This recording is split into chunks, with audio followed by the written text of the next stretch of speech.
Okay, I was going to do a video on the air fryer and review that, but I guess since there was a recent show with Joe Rogan and Rhonda Patrick where the carnivore diet came up pretty heavily, I was talked about on a number of occasions that I should respond to that video. And first of all, and I might have to do it in two parts just because I don't think I can get it all in 15 minutes, but the first thing I'd like to do is just talk about, Joe's response. I think it's fine. I think Joe is skeptical, which I think is completely normal, and I think that's completely appropriate. You should be skeptical. There isn't a ton of science around this diet. There is some out there, and I'll point out some of that. But I think that's something that needs to be done. I mean, it's clear. And the other thing that he seems to have issue with is the kind of the zealotry or the religious zeal that some people have around diets in general, and this one is no exception. And I certainly don't support that. I do think that you should be allowed to do whatever diet you want, and that is been my response all the time. I don't feel that people should necessarily say this is the only way or everything else is evil or bad and that all plants are bad. Now, I do think what we have to do is step back and say, there does appear to be, in certain people, that they have negative problems with certain foods that come from plants. And I think that is something that is fair to say. I mean, there are many compounds in plants that are problematic for people. And it's not all, great. Some vegetables are problematic for people. And I think that's clear as we're seeing that. So again, I agree with Joe. I don't think we should be zealots. I don't think he should be telling other people that this is the only thing and everything else is wrong. But I do, on the other hand, think that this may be a solution for some people. And granted, there is not any long-term data on this particular diet that we can report to that's peer-reviewed, recent times, a long study. But again, there are really no diets that have that, that sort of rigorous dietary study that we can point to. I mean, you can look at a vegetarian diet, a vegan diet, a Mediterranean diet, an omnivorous diet, a balanced diet. None of those have been done and tested rigorously in human beings in a randomized control fashion over a long period of time. It's just too expensive. We don't have the data. And so we have to settle through proxy things like biomarker studies, like short-term randomized control trials, like epidemiology, like animal studies. And none of that, unfortunately, can give us the answer that we truly want to hear. And so what does a person who is suffering from some really terrible medical problem, autoimmune disease or something else, and what do they do? Do they wait for 20 years to try some other diet? I don't think that's appropriate. I think they should be allowed to do that, and if they benefit, great. And if they want to tell people about it, that's also great. So other people try it. Now, if it doesn't work, and I've said this repeatedly, if the diet doesn't work for you, why the hell are you doing it? I don't see any reason you would do that. I certainly wouldn't. And so, again, I agree with Joe. Get the zealotry out of diet in general. Now, one of the things we do see is a lot of people from sort of the vegan culture just aggressively attack people that are eating meat, and particularly people that are only eating meat, as they find it to be very morally reprehensible in their mind. And so we have these attacks, and you have to defend yourself. And then there's some silliness and back and forth. And again, I think there's a difference between defending your own diet and going out and aggressively attacking someone else, which does occur, and it occurs a little bit on both sides. Again, there are, like Joe points out, gi versus no gi, Red Sox fans versus Yankees fan, and even there are even balanced diet zealots. I mean, this is something that permeates every belief system or every alignment with any principle out there. There are always going to be people that will take that to the extreme. And again, I'm not promoting that. My role here is to say, look, this is a diet that appears to be working for people. No, we do not have all the science behind that. And I think we should get that. I think that's important. But I think in the meantime, should people be allowed to try it? Certainly, I think so. I don't think there's a problem with that. I mean, certainly is probably, if nothing else, better than the standard crap that most Americans are eating anyway. Right? And so, and we don't have people out there saying, oh my God, don't eat Twinkies and donuts and burritos and French fries. There's nobody out there saying, don't do that, it's too dangerous, when probably it's more likely more dangerous than an all-meat diet. And so we've got an interesting dichotomy. Well, I'll continue going as long as I can until I run out of 15 minutes. So to address, some of, Rhonda's concerns and Joe's concerns about the diet being untested and possibly dangerous. And again, that's a possibility. We'll have to see long term. Now, certainly there have been societies that we know of that ate mostly meat or close to all meat diets. When you look at the Inuit, some of the African tribes, some of the other northern Scandinavian tribes or Russian tribes where they were inland eating caribou meat and surviving on that with very minimal plant food and doing well and not having vitamin deficiencies. We can certainly point to those folks. We don't have to exactly mimic those people. Maybe who knows why they did what they did. It's interesting. There's so many topics to talk about here. One of the things is, did we get organ meats and just, for Joe's benefit and for other people's benefit, there's some great people on this topic that are very knowledgeable and very thoughtful. We're not just out there looking for confirmation bias. Yes, you're looking for studies to support what you are seeing good results for, because that's all there is to go on right now. But I don't think there are people out there that are zealously, well, there probably are, but there are some people out there that are very genuinely, honestly interested in why this may be working. I would point Joe to people like Dr. George Eade, who has just done wonderful research talking about some of the potential pitfalls of eating certain plants, and I think that's fine to look at. Amber O'Hearn is another great one. She has been a carnivore for 9 years and has solved significant mental health disorder with bipolar disorder and severe depression by doing that. And she is, one of the more intelligent people, has done tremendous research on this stuff. If you want to look at some of the clinical research where there's actually some current published literature on this, he can look to the Paleomedicina group with Sophia Clemens or Chaba Toth, who are publishing case reports, and they've run several thousand patients through this trial, through a carnivorous type diet. Now, their diet, granted, is what they call a Paleolithic ketogenic diet. It does include some organ meats.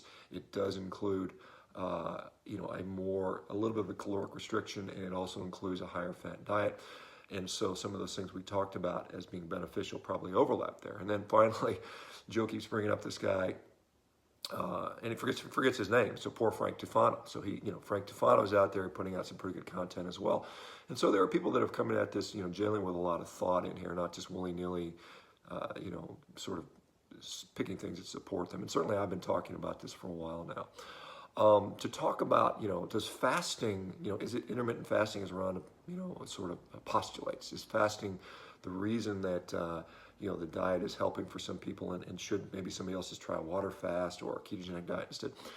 Many people have already tried those strategies before coming to carnivore. You can talk to Michaela Peterson. She was on a meat and greens diet, right? And she finally cut out the greens and finally got the benefit. There are many people that have come from ketogenic diets that still had numerous issues that finally resolved when they went carnivorous. There are many people that have fasted before, and still they went to a carnivorous diet to improve that. This is one thing that I observe, and you can disagree with this or not, but we don't have long-term data on fasting, lifelong data on fasting to say it's going to prolong our life. We've got some pretty good, maybe some animal studies, that show that, lifetime animal studies, but in humans we don't. But assuming we say caloric restriction or fasting is beneficial, and I think the evidence does tend to show that. But one of the things that's interesting, and there's a surprising dearth of any studies looking at carnivorous animals fasting, right? I have not been able to find a study on a carnivorous animal that has been calorie restricted showing increases in the longevity. Now, I will say there are dog studies out there in which they feed the dogs dog chow, and when they reduce the caloric content of their diet, they do live longer. But again, dog chow is not meat, so we're still. So what does fasting have in common with a carnivorous diet where some of the benefits are the same? And I put a video at this on the other day. Fasting eliminates all food from the diet, including plants, right? If you're not eating anything, you're not eating plants. A carnivorous diet, you're also excluding plants from the diet. The results seem to overlap. Maybe it's the exclusion of these plant compounds, which some of them are harmful. Now, one of the things that Rhonda talks about is vitamin C, talking about that we misinterpreted the data, that the only reason vitamin C competes in glucose is through a glucose transporter that's exclusively found in the red blood cell. Well, unfortunately, there is some data out there. There's a study that looks at human small intestine enterocyte apical border cells, which are not red blood cells, and it shows pretty clearly, and I'll show that, stay here, that those cells, the vitamin C or the ascorbate absorption is again modulated by glucose. You know, if the presence of intracellular glucose in vesicles is high, then vitamin C will be competed with. And again, this is in the intestine. This is not a red blood cell.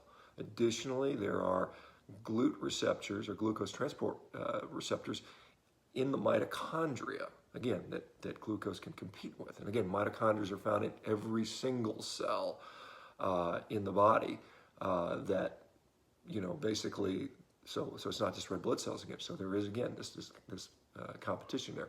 Additionally, you know, if we look at, you know, again, and she says nutrition or metabolism is very complex, and I agree with that completely, and it's very complex. And so some of the stuff we think we know, we don't necessarily have the whole picture. There's a lot that we still have to unravel, and it's probably, we may never do it. But again, looking at, again, vitamin C. Vitamin C we know is responsible in part for, you know, us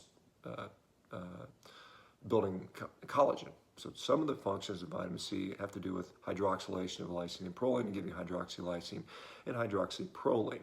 So when we see that, there are transporters in the gut that will absorb intact hydroxylysine and hydroxyproline.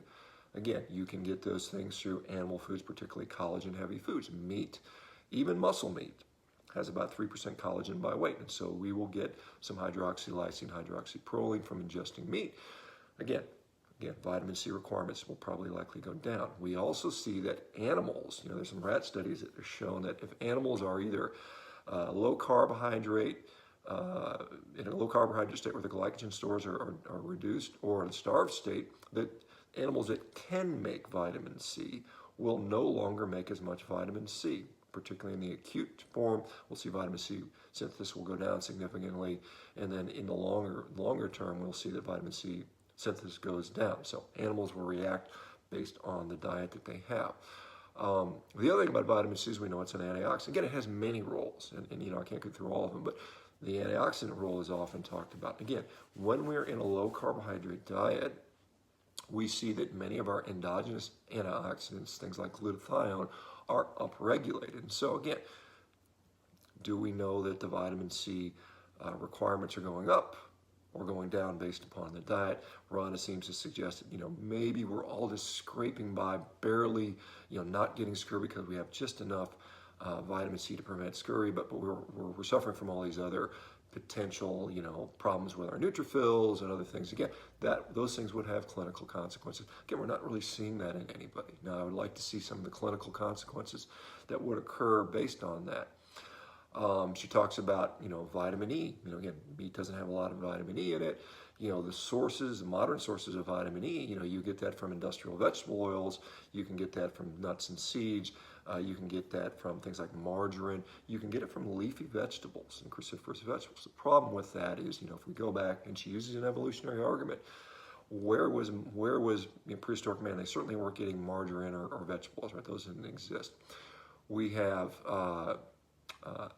you know, we know that seeds and nuts in a raw, unprocessed form are acutely toxic for most people. So prehistoric man, prior to you know, the development of those processing tools, and that's been a relatively recent invention in human history, would not have eaten a lot of nuts and seeds. And again, think about it. Man has expanded throughout the world in the ice ages in northern Europe and or southern Europe and lots of places throughout the world. Again, those nuts and seeds might not have been readily available at all times throughout the year. So then, leafy green vegetables and you know, cruciferous vegetables. Again, those things are a relatively modern invention.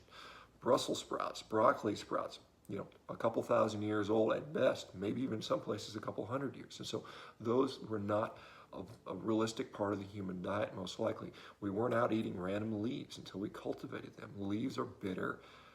The reason they're bitter is because most leaves are problematic and make you sick. And so it's unlikely that humans were eating broccoli and Brussels sprouts and leafy green vegetables and vegetable oils and nuts and seeds back, you know, 300,000 years ago. And so the question becomes, why weren't they all developing, you know, problems with their red blood cells and developing, you know, hemolytic anemia? Again, it didn't happen. I'll continue on the next video.